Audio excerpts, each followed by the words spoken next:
ஸ்லாங்கூர் அரசாங்கம் ஜனவரி மாதத்தில் பன்றி வளர்ப்பு உரிமங்கள் வழங்குவதை நிறுத்தியதாக மீண்டும் வலியுறுத்தியுள்ளது. அதோடு தஞ்சோங் சப்பாட்டில் உள்ள பன்றி பண்ணைகளை காலி செய்வதிலும் மாநில அரசாங்கம் கவனம் செலுத்தியுள்ளது என ஸ்லாங்கூர் மந்திரி பசார் அமீருடின் ஷாரி தெரிவித்தார்.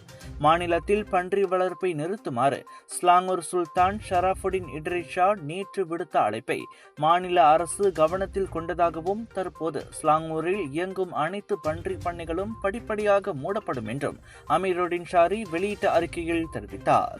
மாநிலத்தின் பன்றி வளர்ப்பு தொழிலை உலு ஸ்லாங்கூர் புக்கிட் தாகாரில் ஒருமுகப்படுத்துவதற்கு இதற்கு முன் ஸ்லாங்கூர் திட்டமிட்டிருந்தது.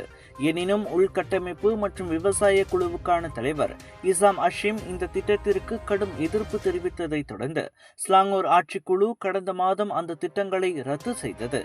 சுற்றுச்சூழலுக்கு பாதிப்பை ஏற்படுத்துவதால் மாநிலத்தில் பன்றி வளர்ப்பை முற்றிலுமாக நிறுத்த வேண்டும் என்று நேற்று ஸ்லாங்கூர் சுல்தான் அழைப்பு விடுத்தார்.